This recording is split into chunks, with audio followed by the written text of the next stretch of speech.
I'll call the Dickinson County Commission to order the February the 4th, 2016 meeting.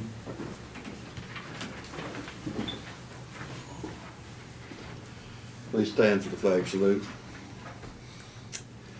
I pledge allegiance to the flag of the United States of America and to the republic for which it stands, one nation, under God, indivisible, with liberty and justice for all.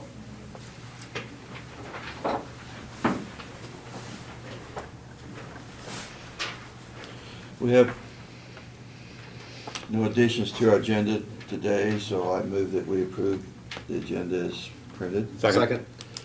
All in favor, say aye. Aye. Opposed, motion carried.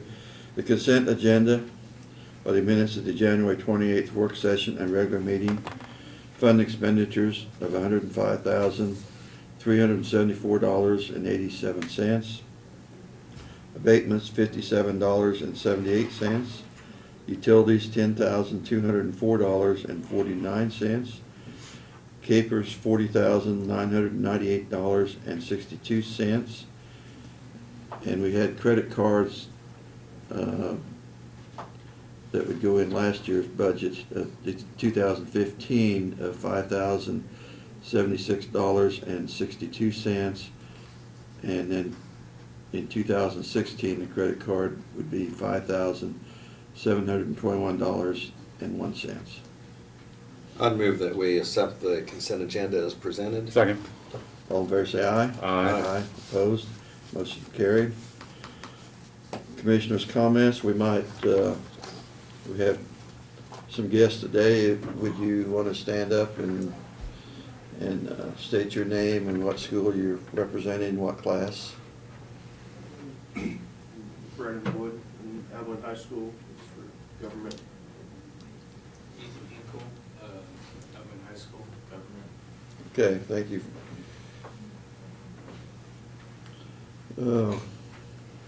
Lynn, do you have any comments for us today? I'll just kind of go through a few things here. Last Thursday, I missed the meeting here, but I was in attendance at the KAC board meeting, and we discussed a lot of the legislative issues and some of the goals and things as far as for the next year. This was more social, this particular part, but they have the annual Groundhog Supper over at Lyona. And it's quite a tradition over there at the Lyona Methodist Church, and they serve a lot of pancakes. I got there about 6 o'clock. It was a 3:30 to 8:30 dinner, and I was like the 505th person to be served. And I know there's going to be a lot of people after that, but you see a lot of people from the county and Abilene and people from Junction City, and a lot of people that used to grow up or grew up in that area come back for it, so it's quite the event. Tonight I plan on attending the Salina Area Chamber of Commerce dinner, and I'm going as a guest with some of the people from Solomon State Bank, and of course there's quite a few businesses, Solomon State Bank, but some of the others that have memberships in the chamber over there as well as memberships in our chamber. And then also this past week they had a Chisholm Trail meeting, and it was just kind of an update, and they're trying to come up with some of the ideas and also just lay out what a big event this is, but there's lots of preparation and lots of planning and a lot of volunteerism that's going to need to come into place, and I think they're off to a good start. The sesquicentennial is actually in 2017, but they're going to have a kickoff. I think it's going to coincide with Chisholm Trail Days in September, this fall of 2016, just to kind of alert people and get it on the map. And I know I was visiting with some people from Topeka, the insurance commissioner, Ken Seltzer. Their family farm at Gossel is on the Chisholm Trail, and he wants to get involved out here. And I think it's going to draw quite a few people. I mean, Abilene and Dickinson County are really in a prime position because we're at the end of the trail, but all of those to the south of us, and I guess what the Meyer farm is on the trail too. Well. But anyway, that's my segue for you, Yeah. because that's all I have in my report. A few years back, the Historical Society did put up some white post markers with Chisholm Trail written on them. Anyway, in the section I live, there was a marker there in that section, but I guess it's a little deceiving because when you get out into the grassland, they had to hold some of those herds there and couldn't bring them all in, so they were kind of scattered out, in that area south of Carlton there. So you can't really say there was a particular trail at that point, but then you get further south and they did kind of probably follow a certain trail. But when it got close to Abilene, like I say, if some of them were waiting to get loaded, that they kind of just spread out, so they was kind of all in the southern part of Dixon County. So I'll go ahead and continue. We didn't make it up to Nebraska on our Monday and Tuesday trip that we had planned. We're kind of fortunate we decided that with the storm coming up there, we didn't want to take the chance, and it sounds like they really did get hit up there at Kearney. So it's a good thing that we canceled that, but we will reschedule that at a later time to look at the jails up there. And also, in our work session, we do have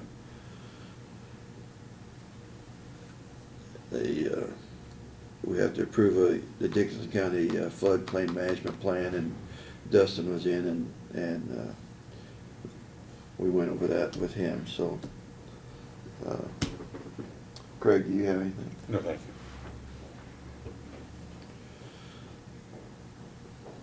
you. Craig was at the groundhog supper, so he had a full plate. Well, it's, yes, it is interesting that the groundhog did make the prediction that did not see the shadows, so we're gonna have an early spring according to the groundhog, so it's, He's right. If not, we know who to blame, I guess. yeah, you can always blame the groundhog. Let road and crew knows bridges. Yeah, we can bank on that. Did you have some other people coming in besides you on No, that? just me. Okay, well, we could take that up right now. We have a proclamation to declare February as Teen Dating Violence Awareness Month. And we have a proclamation. Do you have the proclamation with you? Or Yes. do you want to introduce yourself and go ahead and read it for you? My name is Vivian Clifton. I'm here from DVAC. Teen Dating Violence Awareness Month proclamation. Whereas females between the ages 16 to 24 are more vulnerable to intimate partner violence, experiencing abuse at a rate almost triple the national average. And whereas 1 in 3 adolescent girls in the United States is a victim of physical, emotional, or verbal abuse from a dating partner, a figure that far exceeds victimization rates for other types of violence affecting youth. And whereas high school students who experience physical violence in a dating relationship are more likely to use drugs and alcohol, are at greater risk of suicide, and are much more likely to carry patterns of abuse into future relationships. And whereas young people victimized by a dating partner are more likely to engage in risky sexual behavior and unhealthy dieting behaviors, and the experience may disrupt normal development of self-esteem and body image. And whereas nearly half of teens who experience dating violence report that incidents of abuse took place in a school building or school grounds. And whereas only 33% of teens who are in an abusive relationship ever tell anyone about the abuse. And 81% of parents surveyed either believe teen dating violence is not an issue or admit they do not know if it is one. And whereas by providing young people with education about healthy relationships and relationship skills, and by changing attitudes that support violence, we recognize that dating violence can be prevented. And whereas it is essential to raise community awareness and to provide training for teachers, counselors, and school staff so that they may recognize when youth are exhibiting signs of dating violence. And whereas the establishment of dating violence prevention and awareness month will benefit young people, their families, schools, and communities regardless of socioeconomic status, gender, sexual orientation, or ethnicity. Whereas everyone has the right to a safe and healthy relationship and to be free from abuse.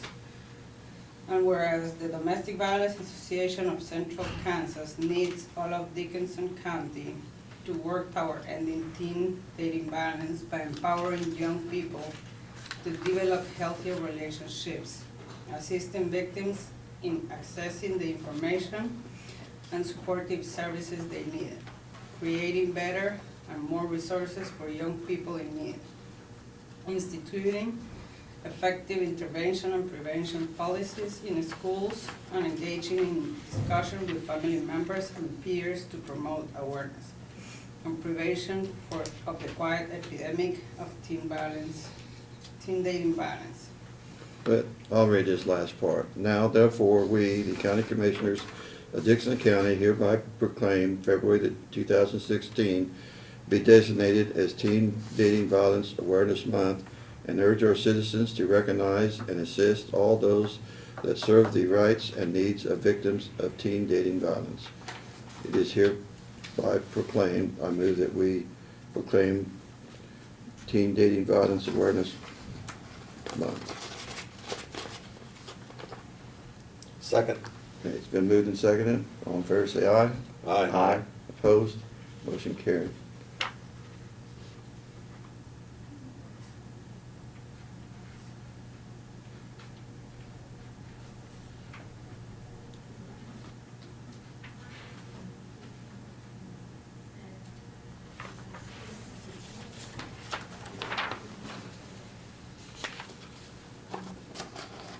Did you want to get a picture? Or? Okay. If you want to come up here behind us or by Yeah. the chairman.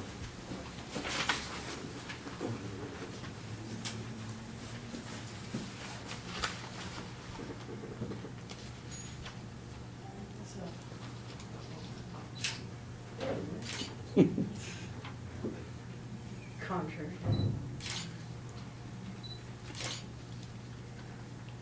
Thank you. Thank you.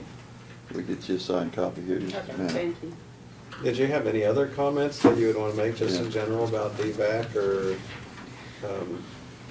We usually tend to go to the schools and try to encourage, give information to kids to come to us.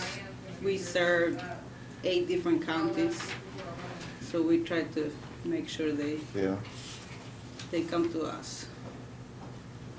We have different advocates. We have some advocates for teens. I'm the parent-child advocate, so I work with parents and kids. You want one copy? Yes. Thank you for the work you do. Thank you. Thank you. Thank you very much. Thank you. Okay. Thank you. Have a nice day. You too.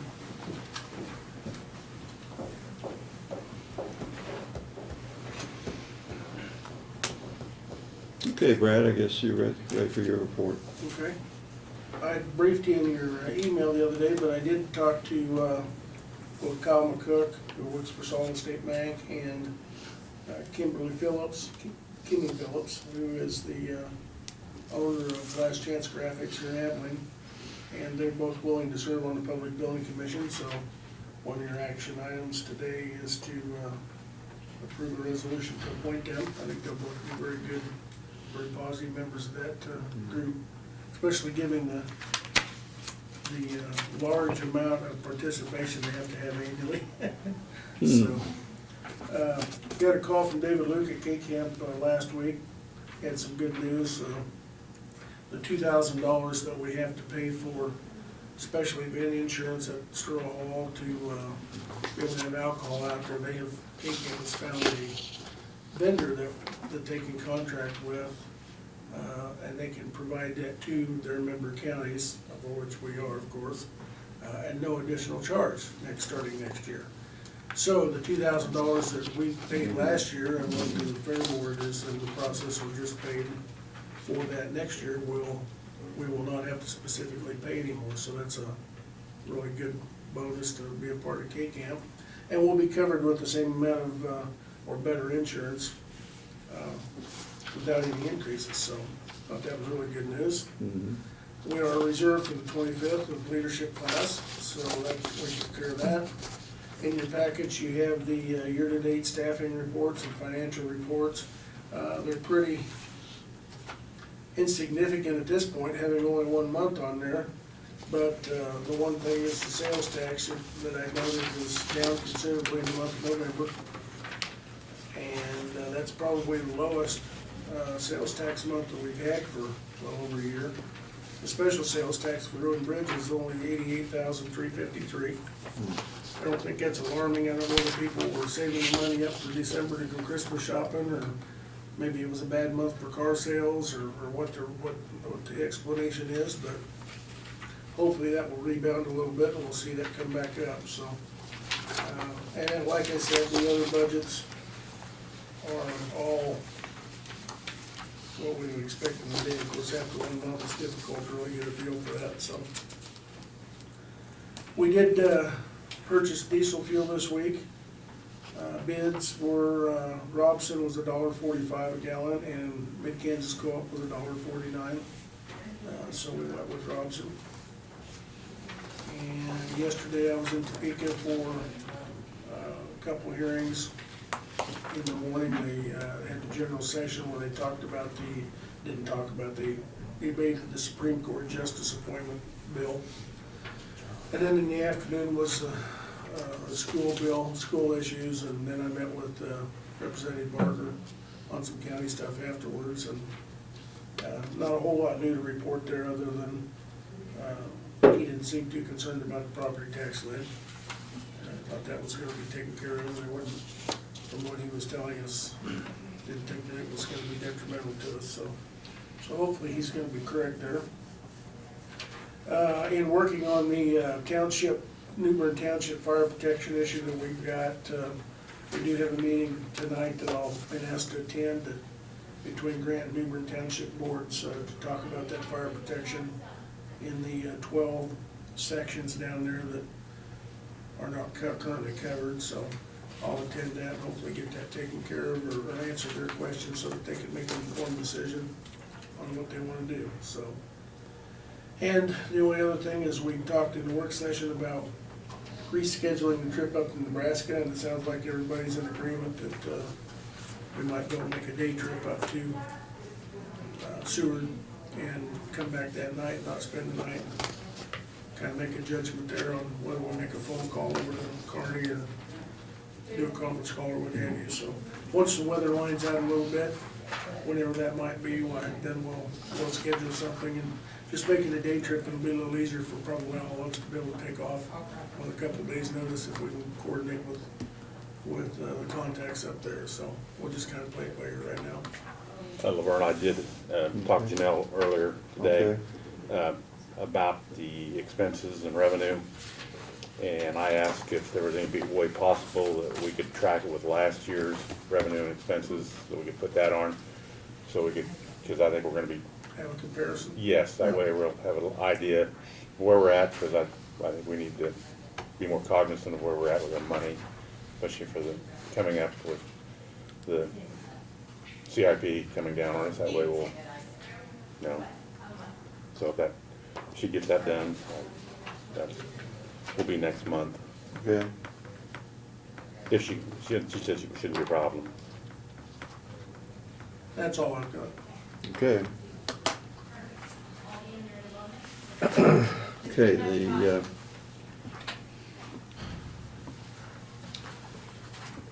notice and communications, Barb did, have the town, the county of Stewart, they had done a kind of a analysis of how things would affect them at Garden City, as far as if that tax lid did go in effect. And every county is different, but it definitely is gonna hurt some counties if that did go into effect. We got a newspaper here.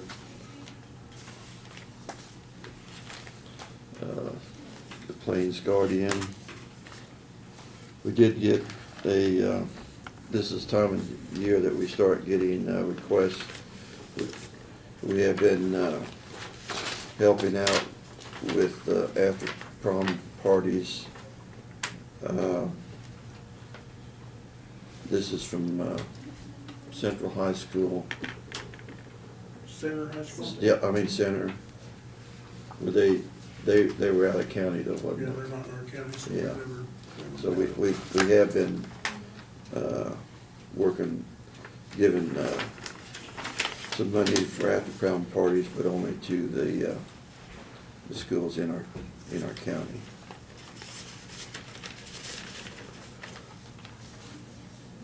Also, Department of Commerce newsletter, and also North Central Regional Planning newsletter.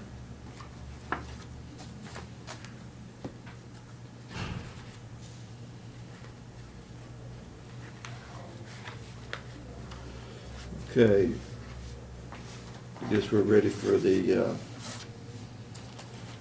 resolutions that we have today. That's the first one. The first one is Resolution 020416. It's administrative procedures for implementing a floodplain management plan for Dixon County. And I'm sure you don't want me to read through all this, but like I say, Dustin was up and it's kind of administrative procedures that he is to follow.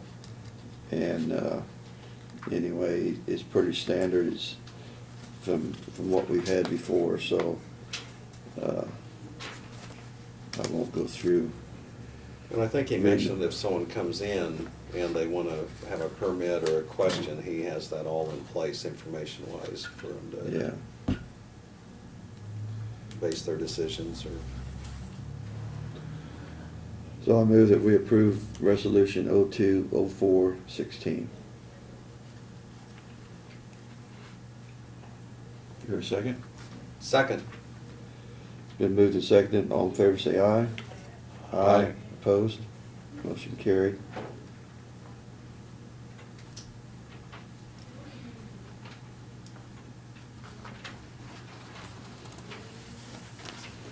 Was it just one signature, Barb? Yeah, I think so.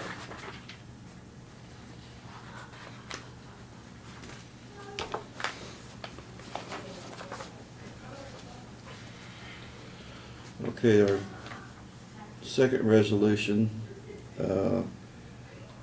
is to appoint 2 new members, I guess replacement members, on our Dickinson County Planning Commission and Public Building Committee. Public Building Commission. And anyway, the 2 people that have agreed to fill those vacancies on the Public Building Commission are Kimberly Phillips and Kyle McCook.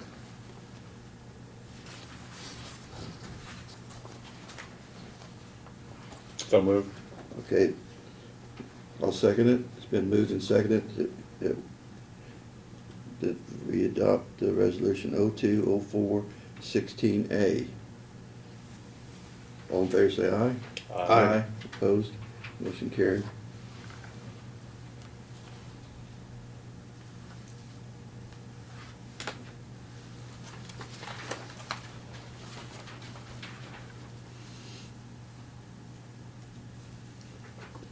Is there any unfinished business? Not that I'm aware of. Is there a motion for adjournment? So moved. I'll second it. I did buy me a gavel, so, Didn't call for a vote though again. oh, Aye.